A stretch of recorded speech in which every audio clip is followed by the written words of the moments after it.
welcome to Fantasy Knits, a traveling knitter. This is chapter 24 and it is August 13th, I believe. I don't have a Fitbit, so this doesn't tell me what day it is today. I want to say it's the 13th. So this episode, I didn't get a lot of knitting done. It's been really busy. My life has been very busy. And yeah, I mean, I'm not super upset about it because what I did knit on was my Zweig. I'm hoping the lighting is going to be okay today. I am trying to squeeze this podcast in before I go to bed because your girl went to the hair salon. So no one else is going to see this, so gotta put it out on the internet. But I have made it to the sleeves. So here's my Zweig. Looking pretty good. Smelling like other people's houses. And there's the sleeve. I put it on. It comes to past my elbow. They say to knit 12 inches, I believe. I'm not sure. I'll be honest, I haven't measured this. To me, it seems like the sleeves are so dropped. Like, if I put this on, the sleeve starts like pretty much like here. So if I pull it up, it's okay. But yeah, I'm like super excited. I'm so ready for this to be done because I have other sweaters on the brain. I recently pulled out my Ginny sweater by Kim Hargreaves, or cardigan. I've got the back done, one of the sides, I'm working on another side, and then I got the sleeves to go. But it's all in pieces. And I decided to mod my very first like nice looking all in pieces sweater, and I'm worried that the mods, it's now too long. Sorry, I'm just putting my hair tie up. So I don't know. I really should just like not mod things all the time because then I feel antsy about finishing them. Don't know if I pointed this out last time, but I got a little geisha girl. This is her headless, and her head is currently in here, so it looks like she's drowning. Doesn't she look weird? Her holes, the mesh that you put the tea in, oh, don't want it to drop, is so fine. So it's steeped enough. I'll put her back in her little body. Look at that, she's so cute. Put her on this part of the shelf. Her head is really hot though. I guess porcelain absorbs heat. This is way too hot. Wanted to drink that, but I'm definitely not going to. Oh no! Now I just got tea all over my show notes. Oh well. As a recap, the Zweig sweater is by Boyland Knits, which is Caitlin Hunter, and the yarn is Fig and Posy Fiber Co., which is the body right here, in their plump sock, which is 80/20, in the Barnwood colorway. The lace and bit of color work is Copper Centaur Studios in her tightly wound BFL 80/20 in the Tiger Oak colorway.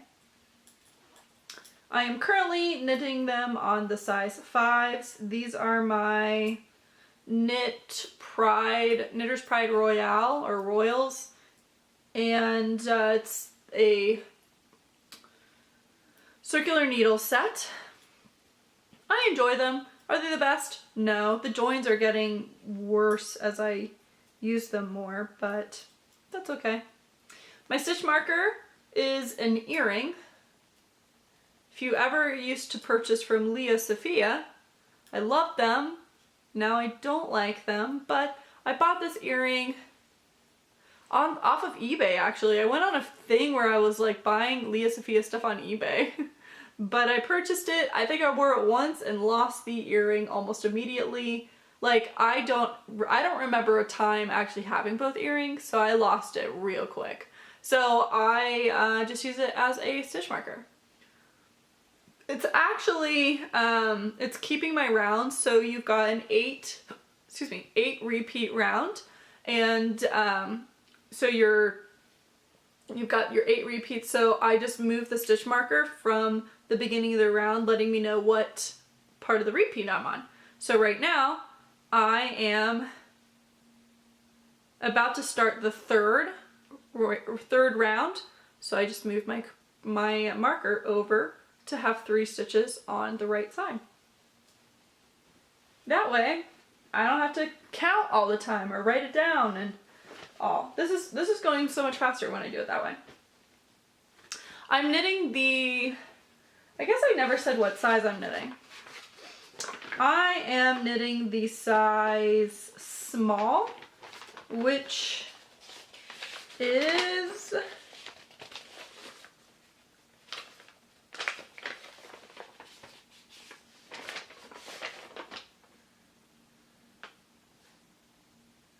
a bust circumference of 36. So the sweater is designed to be worn with 2 to 4 inches of positive ease. I have a bust of 32, so I went with the 36 because 40 is way too big.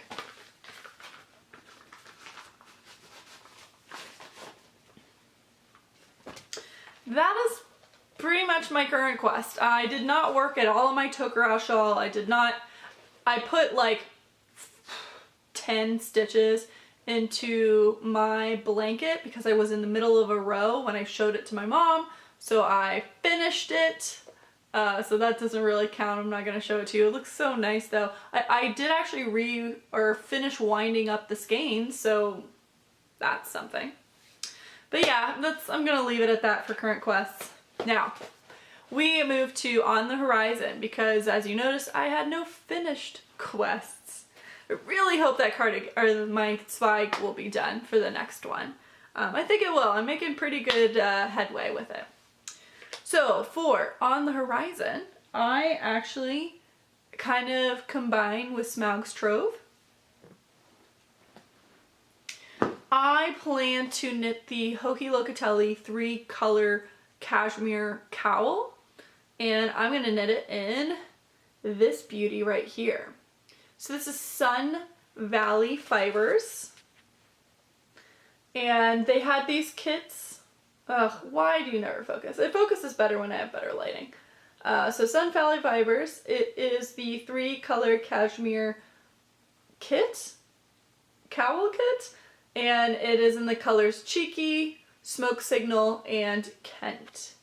I'm gonna assume Cheeky. The middle one's gonna be Smoke Signal. These two, who really knows? I don't know the colors of Kent. Sorry, I don't know if Kent would be maroon or if it would be gray. So this is, I'm really looking forward to casting this on. It's, they're each 200 yards, so you should be able to get a cowl out of it without having to, you know, have leftovers. I also purchased, where did it go?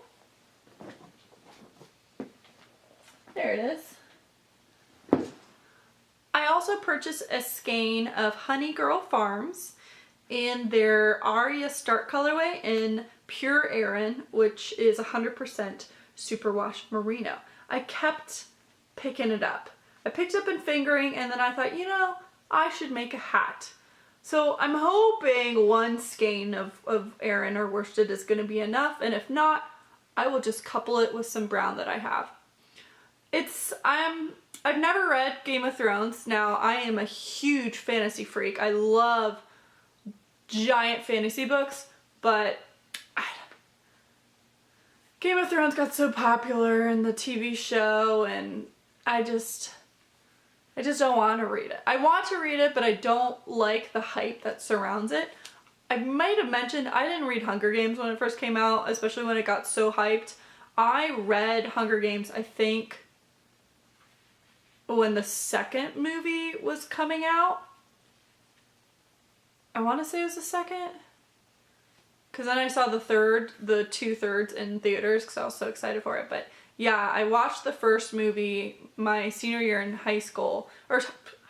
college. and loved it. So I'm like, okay, read these books. So I didn't read it during the massive hype, I guess, of when the first movie came out, but yeah, so Hunger Games, this is Game of Thrones, but same kind of concept.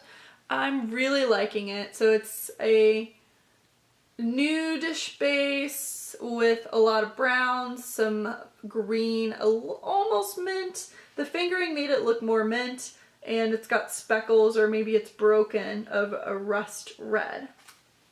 Their pure Aran is 181 yards for 100 grams. Now, going to Stitches Midwest, which, did I mention this is where this haul came from Stitches Midwest in Chicago? I had a game plan. You're gonna buy sweaters worth, or sweater quantities of yarn. Clearly those two weren't sweaters, but they were purchased with purpose. 3-color cashmere shawl, 3-color cashmere cowl, and a hat. And then I also bought a sweater's quantity worth.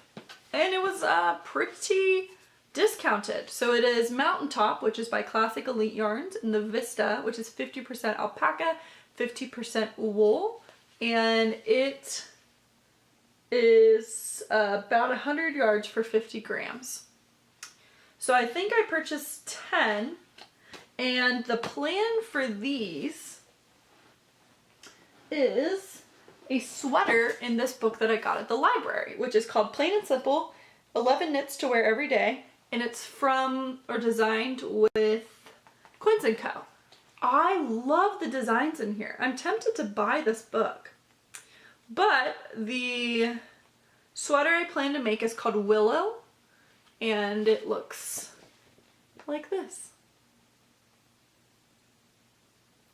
So it's got a bit of a Guernsey feel up to the top. It's using Owl, which is 50% alpaca and 50% wool. So I think I'm pretty good with my yarn choice. And this guy has a lot of positive ease.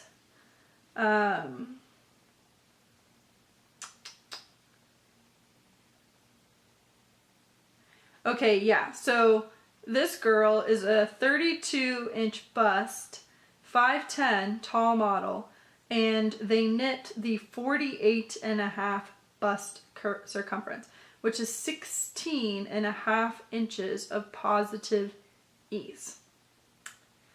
Yeah, it's a lot of positive ease. I'm not sure if I want to do that much. So I'm between the 42.5 or the 48.5, because she's a 32-inch, which is again mine. But I don't know how I feel about 16.5 inches of positive ease. That just seems like an insane amount of positive ease. So that's the yarn I purchased. I did really good. I had to stick to a budget because I left my phone at home. So my phone is where I keep my spending money debit card. So I didn't have it. And it was also really hard to go yarn shopping without being able to just pull your phone out and see, you know, oh, would this work for this project? Would this work for this project? What yarn is this comparable to? So that was really frustrating. No, that's not the only thing I purchased. Nitpicks was there, which I listened to their podcast. They're few and far between podcasts now, but they had mentioned earlier that they were going to be at Stitches, and they were, and their books were on sale. So specifically, I was wanting to buy this book. Like, it's in my cart on Nitpicks. And they do sale, so I was gonna, there was a sale, but I was hoping for a bigger sale, and it happened.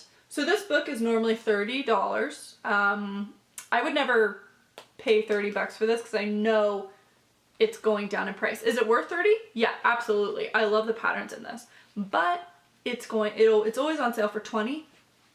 It was $10 at the show. So I bought 4 books. So this one, Windward, $10. You can go on Ravelry and see the patterns, but the one that I am most excited for is, did I pass it? It is the Sestina pullover. This gal right here. Love it. Love it so much. And it's not the only one that's in that, you know, I would love to have. I love Julie's sweater, which is almost like a tunic dress. Love the way that looks. There is a gorgeous hat pattern in here. Beautiful cardigans.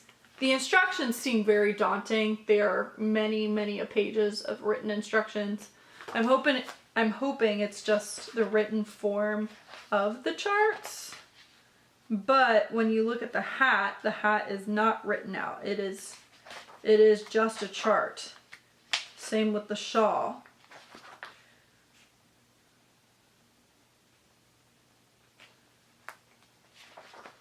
I mean, there's charts.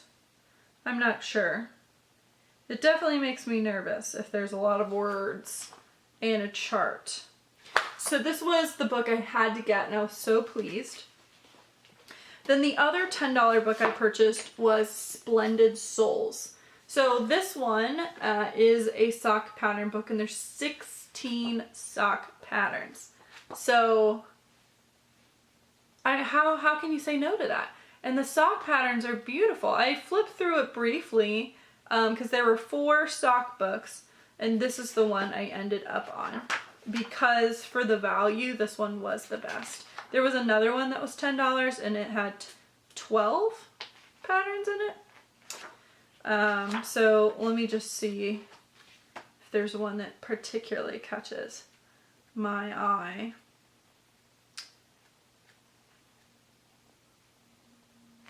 That is the Textured Lace Socks by Lori Wagner. I guess I should have said what the other ones were. Now there was even another section for $5 books. So I purchased Mary Knitmas. And really the reason why I got this, that pillow right there. It is Santa's. I love it. So really that was the main reason why I purchased it. There are also little ornaments, and I plan to make more homemade ornaments.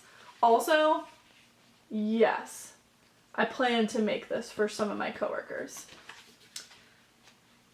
And there's a tree skirt, and then this. This was the other one. This gorgeous pillow. Love it. Love it. I feel like the other stuff is just bonus because it's in there. Big fan, big fan. Super excited. But man, that pillow is just so freaking cute. Ah, love it. And then the last thing I purchased was a Celtic Journey, which is kind of in the same vibe as the Windward book that I got. This has 8 patterns, and I really like these too. So there is this guy right here, which is a hat and mitt pattern, which looks really pretty. And then there was a cardigan, I thought. Like this sweater. There's just something so glorious about cables. That's the Bara pullover by Patricia Duncan. There's a gorgeous hat.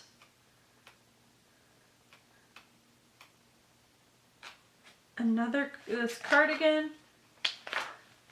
Pull this cardigan up.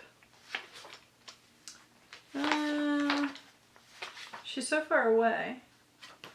Do you want to try this picture? So there, I don't know how I feel about the hood, but maybe I'd like it more once I knit the hood, or I could just omit the hood.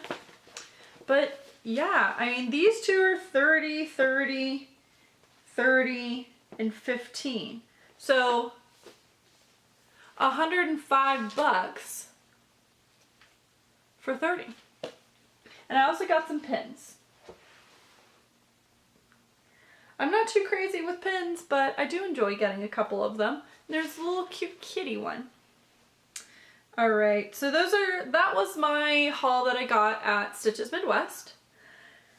On to a novel idea. I see my camera flashing at me and that I am almost out of battery. So the book I want to talk about is Oversea Understone. And this looks like a pretty old copy, right?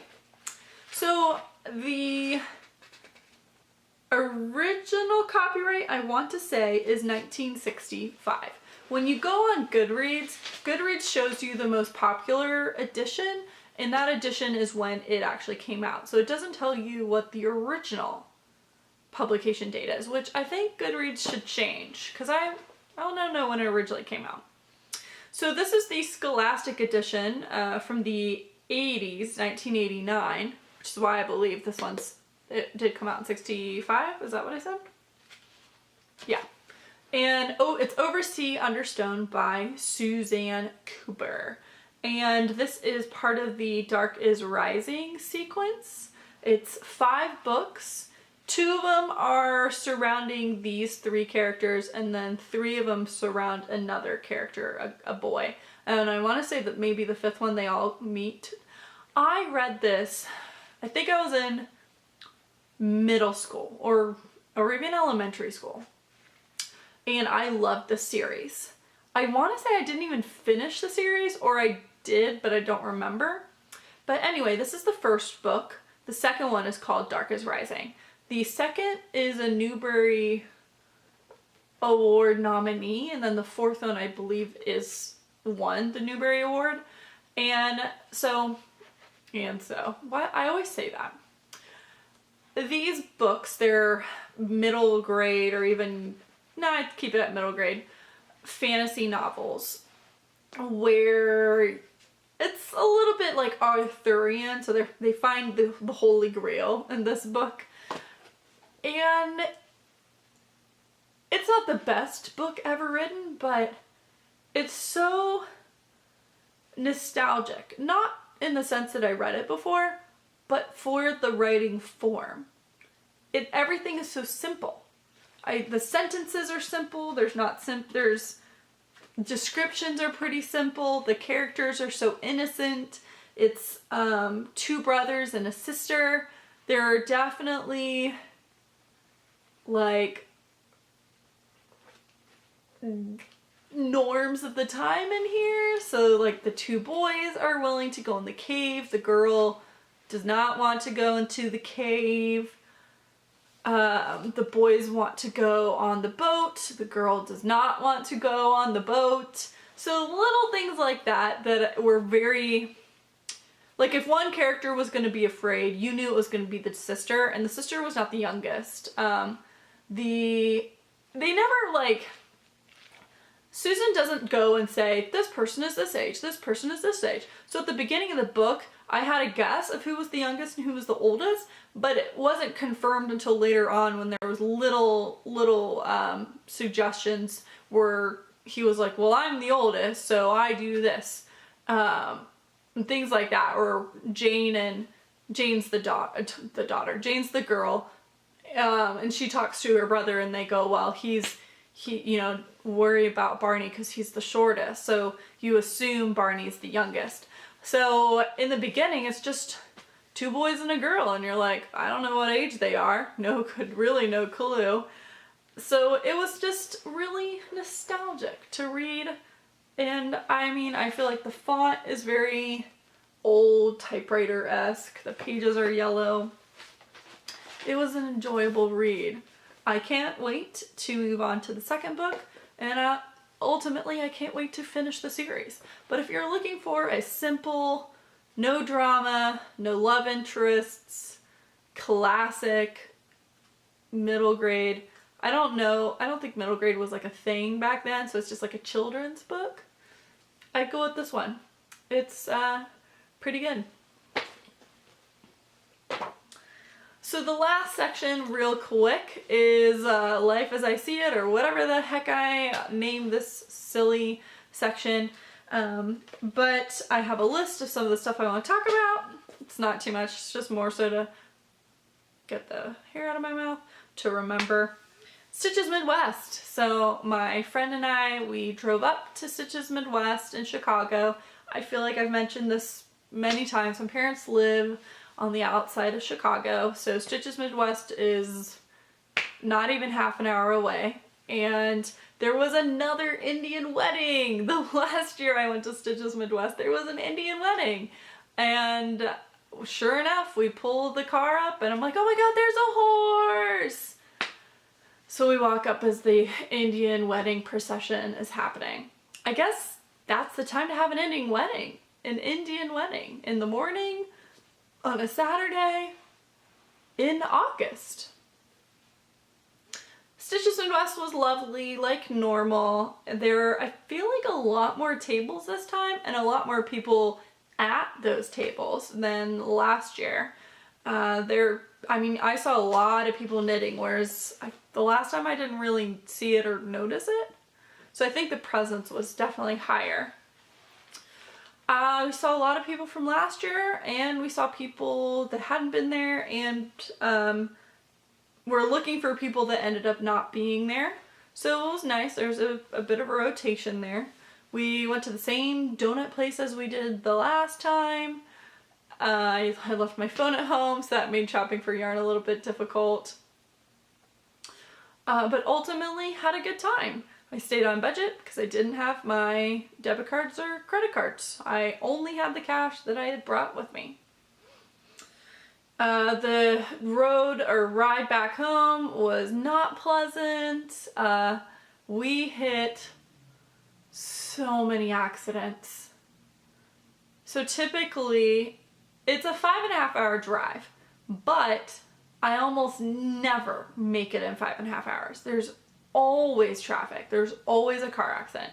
So this was just like that, except I think we hit 3. So what should have been a 5-6 hour drive, it ended up being, so we left like at noon and didn't make it back to my apartment until 10. Now we did stop for dinner because at this point we're like, well, might as well, because my friend has another 2 hours to drive home because it's an hour and a half, but with the stops. So she had to, keep going. So she wasn't making it home until after midnight. So we're like, well, might as well eat food because we got to go to work in the morning. So that was quite garbage for how long it took. But otherwise we were safe. Nothing happened to us. What happened this past weekend? Summerfest! So that is a company picnic that my company does, and it's a cook-off competition. I was the captain of our team, and our food was ice cream, and our theme was Price is Right, and we won best food, and I'm so pumped about it because I slaved for that ice cream. Now, the ice cream, you had to do a lot of prep work beforehand, and then we made it on site in we have a bunch of convenience centers in my company, so I made all of the ice cream there. Put it all together, so I had the mixture ready, and then I poured it in the ice cream makers, and then we had to continuously refreeze them because, ice cream makers need to be frozen, or the bowls at least. So that was a lot of work to get all of that done, but by the time Summerfest started, I was only running 3 batches out in the heat. They didn't set. I mean, it's hot, the ice cream's not gonna set. We had coolers full of ice, but there was not enough time for it to set. So the last ones were kind of like smoothies-ish. But we won best food, and we took 2nd place overall, which is crazy because we only placed in one other category.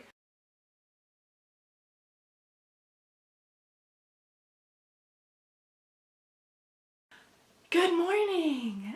Change of scenery because it's the next morning. My battery died, and I wasn't willing to stay up until it was usable again. As a side note, I'm starting a new thing where I get up at 6 a.m. 5:30 just seems a little bit too early for me. Now, I start work at 8, where I know a lot of people start work at 9. So 6 a.m. gives me enough time to get ready in the morning without being rushed. I think I'll have enough time for breakfast, and I will be able to write my journal, which I have been seriously struggling with lately. I just haven't had the urge to write in my journal. I have been writing in a journal since I was in 3rd grade. And I know this because in 3rd grade I had a teacher who had this thing where, oh no, it wasn't 3rd grade. Maybe it was 4th grade. Well, either way, I had an elementary school teacher who enforced a write for 7 minutes once a week. And she would have a time and she'd play a song that was 7 minutes long, and we would write until that song was over. And I recall when I would write in this journal, I already had another journal, so sometimes I would talk about having another journal. So that's actually been really cool. I have had a journal, I would say, for probably almost 20 years. So my earlier journals are pretty strange, and I don't know, I know a lot of people when they like look back on their high school years or their younger years and they just think, wow, I sound so stupid or whatever. I don't feel like I sound stupid when I read my journals. When I read it, I can like remember how I was feeling at that point and how angry I was or how upset or sad I was. And I still have empathy towards my younger self.